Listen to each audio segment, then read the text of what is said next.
Welcome to the Learn English Lab, the show where we like to really dig into a topic you want to learn more about. I'm Mike. And I'm Sarah. And we're your hosts for this deep dive. That's right. Today we're tackling something that can be exciting, but also maybe a little nerve-wracking. Oh yeah, especially when it comes up in professional settings, Exactly. We're talking about how to describe your strengths. In English, which I know is something a lot of English learners want to get better at. For sure. I think we've all been there, right? Like someone asks you, what are you good at? And suddenly, total brain freeze. it's like all the words just vanish. Woof.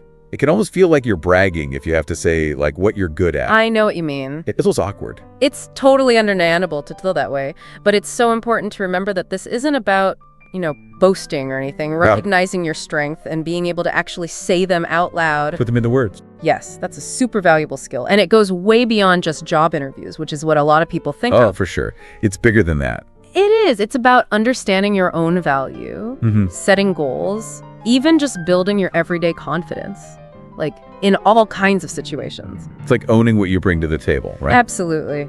But one thing I was thinking about as we were prepping for this was I came across this example where someone just put communication skills as their strength. Okay. And it just seemed so... generic. Yes. Thank you. Doesn't that describe almost everyone to some degree? It does. Communication skills is the most basic label. It's a starting point, but it doesn't really tell us anything about you. Right. What makes your communication skills stand out? Exactly. So this is where we have to go deeper. Ooh, I like that. We got to go past those general terms and give some real evidence. Like proof. So don't tell. Right. Exactly. Proof of what makes that strength special to you. Okay, so how do we do that? Because just saying I'm a good communicator, it doesn't really convince anyone, It doesn't. You need something more. Something more concrete. Definitely. One thing I read about was this thing called the STAR method. Oh, the STAR method, yes. Is that something you've used before? I have, and I've seen it work really well. It's a great way to describe your strengths and make them, Memorable? Memorable, and also, people really get it. Oh, interesting. It stands for situation, task, action, result. Okay, break that down for me. So basically, instead of just saying, I'm good at this, you tell a little story. I like stories. Me too. So you describe a specific situation where you use that strength. Like a real example. Yes. Then what was the task you had to do in that situation? What action did you take? And finally, what was the result? So it's almost like instead of saying I'm good at problem solving, you're actually telling a story about a problem you solved. Exactly. And that makes it much more engaging for the listener. I could see that. It's way more convincing. It is. It brings that skill to life. And do you think it's also helpful for the person telling the story? To actually remember those times they used their strengths? Definitely. It can be a good reminder of what you're capable of. I love that. Okay, so tell me, could you give us a concrete example of the STAR method in action? Sure. Let's say you're in a job interview and the interviewer asks about your, problem-solving skills. Classic interview question. Right. So instead of just saying, oh, I'm a great problem solver, you could say something like, in my previous role, we had a big project due, a really tight deadline. Sounds stressful. It was. And our main supplier, they totally bailed on us last minute. No. What did you do? So it was my job to find a new supplier, ASAP. High pressure? Big time. So I quickly researched local vendors, negotiated a new contract, and we actually managed to meet the deadline without having to compromise on quality. Wow. That's a good story. It is, and it shows your problem-solving skills in action. It does. Way better than just saying, I'm good at problem solving. Right. So stories are key. They are. Now, another important thing to remember is, whenever you can, try to quantify your impact. Quantify. What do you mean? Use numbers, data, hard facts. Oh, I get it. Evidence. Exactly. It makes your statements way more concrete and impactful.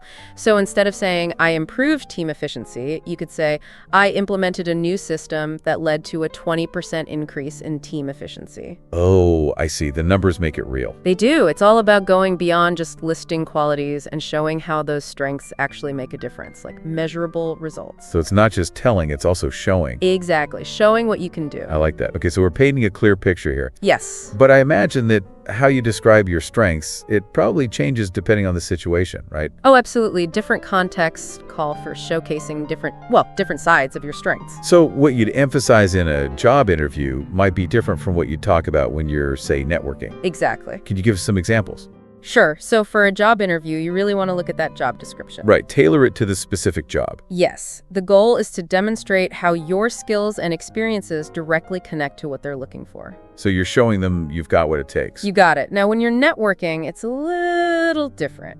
Okay, how so? Networking is more about standing out, being memorable. What makes you unique? What strengths would leave a lasting impression? So it's less about fitting a specific mold and more about showing your personality. Yes, it's about making connections and showing people what you're all about. That makes sense. Like if someone's applying to be a teacher, they might want to highlight their adaptability, right? Perfect example, because teachers, they're constantly dealing with new situations, different students. You have to be able to adapt. It's true. Okay, so we've talked a lot about showcasing strengths. I have. But I think it's time we talk about the, well, maybe not so strong areas. The things we could be better at. Yes. How do we talk about those weaknesses without, making ourselves look bad? Ah, the dreaded weaknesses question. I know that one can be tough. It is. I think everyone gets a little nervous when they hear it. It's understandable, but it doesn't have to be scary. The key is to reframe it. Think of it as a chance to show that you're self-aware and that you want to grow. So it's not about just listing all your flaws. No, it's about showing that you know where you can improve and that you're actually taking steps to work on those areas. I like that. It's a positive spin. Exactly. It's about being honest, but also strategic. Strategic. Okay, tell me more. So when you're picking a weakness to talk about, choose something that's not like the core skill needed for the job, Okay, but something that you are actively trying to improve. I get it. So like if someone tends to procrastinate. That's a good example. Or maybe they get nervous about public speaking. Those are common ones. They are. So how do you actually talk about a weakness like that? The most important part is to pair that weakness with a plan. Show the interviewer that you're not just aware of it, but you're actually doing something about it. Concrete steps. Yes. So for procrastination, you could say something like, I sometimes struggle with procrastination, but I've been working on my time management skills. I've started setting clear deadlines for myself, breaking down big tasks into smaller ones, and I use to-do lists and scheduling apps to stay organized. Wow, that sounds a lot better than just saying, yeah, I put things off till the last minute. Right, it shows initiative and that you're not trying to hide your flaws, but you're actually working to improve. And the employers like that, right? They do. It shows a growth mindset. Growth mindset, what does that mean exactly? A growth mindset is, well, it's the belief that your abilities, your intelligence, they can get better through hard work and dedication. So it's not about being fixed in one place. It's about constantly learning and evolving. Yes, it's about seeing challenges as opportunities and setbacks as, well, just stepping stones on the path to improvement. That's a great way to look at it. It is. It's a much more positive and empowering approach. This actually reminds me of something I'm trying to work on personally. Oh, I can be pretty self-critical, especially when it comes to my work. I hear that. Like I'm always striving for perfection, which sometimes means I spend way too long on a task or get discouraged if it's not, exactly how I pictured it. That's something a lot of us struggle with. But it's great that you're aware of it. What are you doing to manage that tendency? Well, I've been trying to focus on celebrating the small wins, Oh, I love that. acknowledging my accomplishments, even if they're not perfect, and setting more realistic deadlines for myself, being a little kinder to myself, basically. That's fantastic, Mike. It's so important to be kind to ourselves, especially when we're striving to improve. It's true.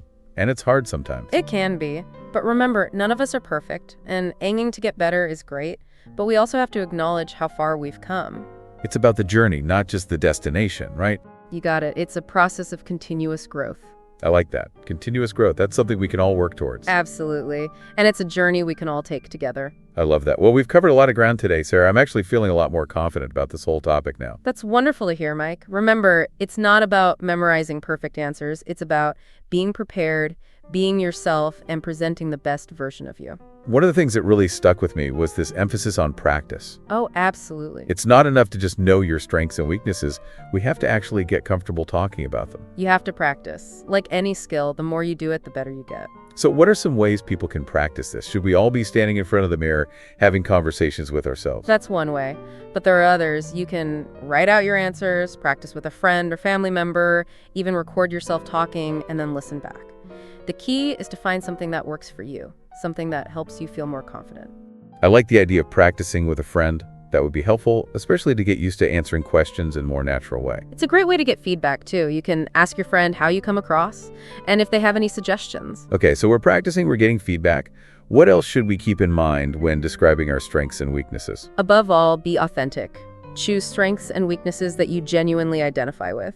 Don't try to force yourself into a mold that doesn't feel natural. Because if you're not being true to yourself, it'll probably show, right? Exactly. Another essential tip is to be specific. Avoid vague statements. Instead, use concrete examples and anecdotes to illustrate your points. Those details make your answers more memorable and engaging. Like the STAR method. Yes. And when you're talking about your weaknesses, always focus on the positive steps you're taking to address them. Show your growth and commitment to improvement. So it's not about pretending to be perfect. It's about acknowledging that we all have areas where we can grow and showing that we're working towards becoming the best versions of ourselves. Beautifully said, Mike. It's about embracing that journey of learning and self-improvement. This has been such an insightful deep dive. I feel like we've all learned so much about how to describe our strengths and weaknesses, not just for professional gain, but for building stronger, more meaningful connections in all areas of our lives. I agree, Mike. And for everyone listening, if you enjoyed this deep dive into how to describe your strengths in English, be sure to give this video a like, share it with someone who might find it helpful, and subscribe to the Learn English Labs for more insightful language explorations. Until next time, keep learning, keep growing, and keep rocking your strengths. It really is. And speaking of journeys, Yeah. This whole conversation has me thinking, we've been focusing on how to talk about strengths and weaknesses in those job interview situations. Right, professional settings? Exactly. But isn't this relevant to all parts of life, our personal lives too? Ooh, that's interesting. I hadn't thought about it like that. I mean, those relationships we have with friends, family, partners, understanding our strengths and weaknesses, it has to play a role there, right? That's a really good point. I think we often compartmentalize these skills, like they only matter for work. It's easy to do that. But those strong relationships, they're built on a lot of the same stuff, right?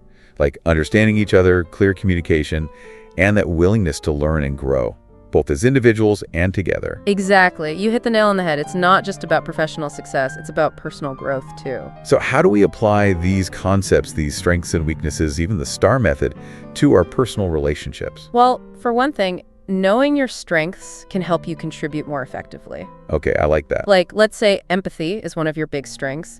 Being aware of that can make you a more attentive listener. You can offer genuine support when someone needs it, and it helps you build those stronger connections with the people you care about. So it's like using your strengths to be a better friend, partner, family member. Exactly. Now, the weaknesses part, that can feel trickier. Oh yeah, way more vulnerable to talk about those in personal relationships, I think. It can be, for sure. But it can also be so powerful. How so? Think of it this way. When you share your weaknesses with someone, you're showing them a huge amount of trust. That's true. You're letting them see a side of you that maybe you don't show everyone. Exactly. A deeper, more authentic side of yourself. It's like saying, hey, I'm not perfect, but I'm working on it, and I trust you enough to see this part of me. I like that. And when both people in a relationship are willing to do that, to be vulnerable and share those areas where they want to grow, it builds such a strong foundation, a foundation of understanding, support, and the potential to improve together. Wow. So instead of seeing weaknesses as something to hide, we can actually use them to strengthen our relationships. You got it. When we address them honestly with that desire to grow, they can actually bring us closer together. That's a really cool perspective. I like that a lot. So we're not just talking about acing a job interview here. Nope. We're talking about building better, more honest, more fulfilling relationships with the people we care about. Absolutely. And remember that STAR method we talked about earlier? That can apply to personal situations too. Oh, interesting. How so? Let's say, you have a tendency to get defensive during arguments. Ooh, yeah, I think a lot of people can relate to that. It's a common one. And maybe it's something you're working on. So you could use the STAR method to talk to your partner about a specific time when you got defensive. Describe the situation, how you reacted, and the negative impact it had. Okay. And then you can share the steps you're taking to communicate more effectively, to manage your emotions better. So you're turning a potential conflict into an opportunity for growth and better communication. Exactly. It's not about placing blame. It's about understanding and working together. This has been so insightful, Sarah. Honestly, I'm feeling a lot more confident about this whole topic now. Not just for job interviews, but for life in general. That's fantastic, Mike. Remember, it's not about having the perfect answers. It's about being prepared, being genuine, and showing up as your best self. One of the things that really stuck with me was this idea of practice. Oh yeah, practice is key. It's not enough to just know your strengths and weaknesses. We have to get comfortable talking about them. Absolutely. It's a skill, just like anything else. The more you do it, the easier it gets. So what are some ways people can practice this? Should we all be standing in front of the mirror, having conversations with ourselves? If that works for you, go for it. But there are other ways too. You can write out your answers, role play with a friend, even record yourself and listen back. The important thing is to find a method that helps you build confidence and get comfortable talking about yourself. I really like the idea of role-playing with a friend. That seems like it would be really helpful, especially to get used to answering questions in a more natural way. It is. And you get feedback too. Ask your friend how you sound if they have any tips. Okay, so we're practicing, we're getting feedback. What else should we keep in mind when we're describing our strengths and weaknesses? The most important thing is to be authentic. Choose strengths and weaknesses that you truly identify with. Don't try to fit yourself into some kind of mold that doesn't feel right. Because if you're not being true to yourself, it'll probably show, right? Exactly.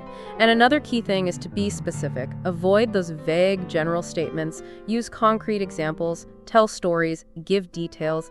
That's what makes your answers memorable and engaging. Like with the STAR method. Yes. And when you talk about your weaknesses, remember to always focus on the positive steps you're taking to address them. Show that you're committed to growth and improvement. So it's not about pretending to be perfect. It's about acknowledging that we all have areas where we can grow and showing that we're actively trying to be better. Beautifully put, Mike. It's about embracing that journey of learning and self-improvement. Well, this deep dive has been amazing. Seriously, I think we've all learned so much about how to describe our strengths and weaknesses, not just for our careers, but for building stronger, more meaningful relationships in all areas of our lives. I agree, Mike. It's been a pleasure exploring this topic with you. And for everyone watching, if you enjoyed this deep dive into how to describe your strengths in English, be sure to give this video a like, share it with someone who might find it helpful, and subscribe to the Learn English Lab for more insightful language explorations.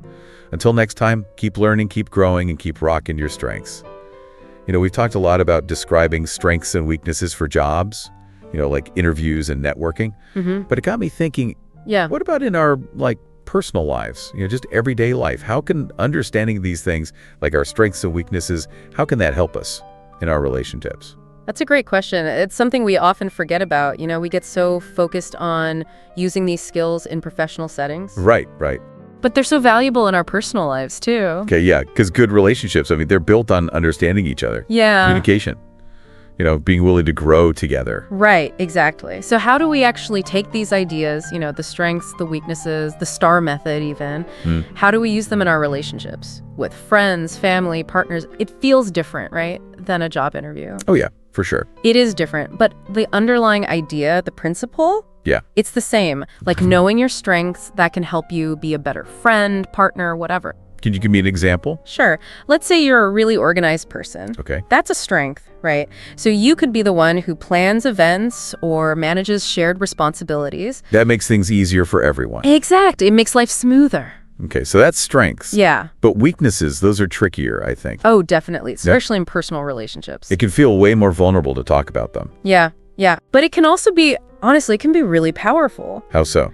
When you're willing to share a weakness with someone, you're saying, hey, I trust you. Oh, that's interesting. You're letting them see a part of you that maybe you don't show everyone, A more private side. Yeah, a deeper side of yourself. Makes sense. And when both people are willing to do that, to be open about those things they want to work on, it creates such a strong foundation for the relationship. Wow. So instead of thinking of weakness as something to hide, you can actually use them to build stronger relationships. Absolutely. It brings you closer together. Okay, so we're not just talking about acing a job interview. No. We're talking about building better relationships with everyone in our lives. Exactly. And even the STAR method, remember that, that can be helpful in personal situations too. Oh, really? I'm curious how. Let's say you have a tendency to interrupt people. Ooh, yeah, I know a few people like that. It happens, so maybe that's something you're working on. You could use the STAR method to talk to a friend about it. Like a specific time it interrupted them. Yeah. Explain what happened, how you reacted, why it wasn't good, and then talk about what you're doing to be a better listener.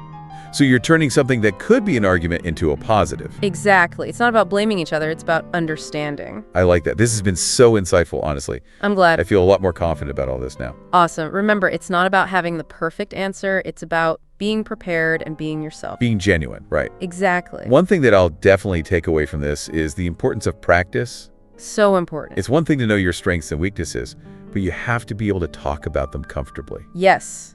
It takes practice, just like anything else. So how can people practice this? Should we be talking to the mirror? If that works for you, go for it. But you could also write down your answers or practice with a friend. Oh, like role-playing? Yeah. You can even record yourself and listen back. Oh, that's a good idea. The key is to find what helps you feel confident. Okay, so practice is key. What else should we keep in mind when we're talking about our strengths and weaknesses? The most important thing. Be authentic. Choose things that you genuinely connect with.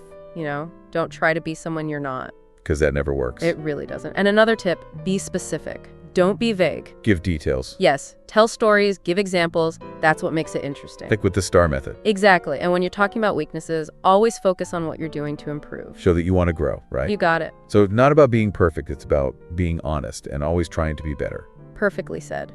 Well, this deep dive has been fantastic, I have to say. I think we've all learned so much about how to talk about our strengths and weaknesses, not just for work, but for life. I agree, Mike. It's been a pleasure chatting with you about all this. And everyone watching, if you enjoyed this deep dive into describing your strengths in English, hit that like button, share it with a friend, and subscribe to the Learn English Lab for more. We'll see you next time.